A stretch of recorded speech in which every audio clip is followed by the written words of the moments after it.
আসসালামু আলাইকুম। Kitchen of রাফা রুহি রান্নাঘরে আমি রাফা রুহির আম্মু আপনাদের সাথে শীতের খুবই একটা পরিচিত পিঠা, যেটা কিনা শীতকালে খেতেই সবচেয়ে বেশি ভালো লাগে, সেই ভাপা পিঠার রেসিপি শেয়ার করছি। আমি জানি কম বেশি সকলেই ভাপা পিঠা তৈরি করতে পারেন, তারপরেও আমার রেসিপিটা আপনাদের সাথে শেয়ার করা। ভাপা পিঠা তৈরি করতে আমাদের লাগে চালের গুঁড়া, লাগে গুড়, লাগে নারকেল এবং অন্যান্য উপকরণ অপশনাল। এখানে আমি নিয়েছি কুড়িয়ে রাখা নারকেল, কুচি করে রাখা খেজুরের গুড়, নিয়েছি 4 কাপ শুকনো চালের গুঁড়া এবং পাশে যে আটার ডোটা দেখতে পাচ্ছেন এটা আমি মেখে রেখেছি যে হাঁড়িটাতে আমি পিঠাগুলো ভাপ দিব সেটাকে সিল করার জন্য। একটা মগে আমি বেশ কিছুটা পানি নিয়েছি, পানিটা নর্মাল টেম্পারেচারে থাকা, তাতে আমি লবণ দিয়ে গুলিয়ে রেখেছিলাম, লবণটা স্বাদ মতো। এবার আমি শুকনো চালের গুঁড়োর মধ্যে এই পানিটা আস্তে আস্তে দিব এবং একটি বেশ ময়েস্ট ঝুরঝুরা ডো তৈরি করব।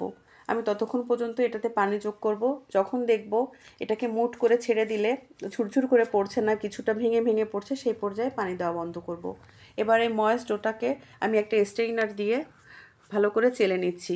এই যে ঝুরঝুরে চালের গুঁড়াগুলো, এগুলো চাইলে আপনারা আগের রাতে করে ফ্রিজে সংরক্ষণ করে পরের দিনও পিঠা তৈরি করতে পারেন, তাতে কোনো সমস্যা হবে না।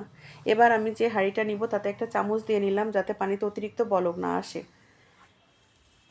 মেখে রাখা আটাটা দিয়ে আমি হাঁড়ির মুখটা সুন্দর করে সিল করে নিচ্ছি। একটা ছিদ্রযুক্ত মাটির ঢাকনা দিয়ে আমি চেপে হাঁড়িতে বসিয়ে দিচ্ছি। এই ঢাকনাটা আমার চাচি শাশুড়ি আমাকে দিয়েছিলেন এই পিঠা তৈরি করার জন্য।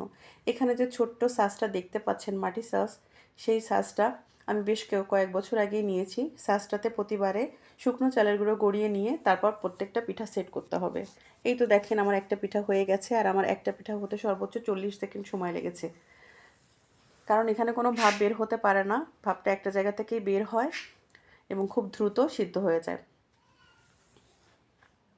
আমি একে একে আপনাদের সাথে কয়েকটা পিঠা শেয়ার করব। এক একজন এক একভাবে পিঠা তৈরি করেন, কেউ প্রেশার কুকারে ফানেল দিয়েও তৈরি করেন। এখন অনেক সুন্দর সুন্দর পিঠা সাজ পাওয়া যায় এবং ছিদ্রযুক্ত আপনার অ্যালুমিনিয়ামের হাঁড়ি পাওয়া যায়, যেগুলোতে আপনারা পিঠা তৈরি করতে পারেন। আমার কাছে এটা ছিল এবং এটাতেই আমার সবচেয়ে সহজ মনে হয়, তাই আমি এভাবেই পিঠা তৈরি করি। পিঠাটা উপর থেকে মুড়িয়ে দেওয়ার জন্য আমি এখানে শুকনো সাদা কাপড় নিয়েছিলাম এবং কাপড়টাকে প্রথমে ভিজিয়ে ভালো করে চিপে প্রত্যেকবার আমি ব্যবহার করছি। কাপড়টিকে আপনারা কয়েকবার ধুয়ে ধুয়ে নেবেন, তাহলে পিঠাটা সুন্দর উঠে আসবে। এই তো দেখেন আর একটা পিঠা আমি আপনাদের সামনে রেডি করছি দেখার সুবিধার্থে। চালের গুঁড়োটিকে খুব বেশি চেপে বসাবেন না, স্মুথলি বসাবেন, তাহলে পিঠাটা খুব সুন্দর হবে এবং ভেতরে স্টিমটা যেয়ে পিঠাটা খুব স্পঞ্জি একটা ভাব হবে। এবার আমি সেই ভেজা চেপে রাখা কাপড়টি দিয়ে মুড়িয়ে পিঠাটিকে হাঁড়ির উপরে দিয়ে দিচ্ছি। আমার বেশ কয়েকটা পিঠা একে একে তৈরি হয়ে যাচ্ছে। এই যে ছিদ্রযুক্ত ঢাকনাতে আপনি চাইলে যখন পানি ফুরিয়ে আসবে, বেশি পিঠা তৈরি করলে উপর থেকে পানি ঢেলে দিতে পারবেন, তাতে কোনো সমস্যা হবে না।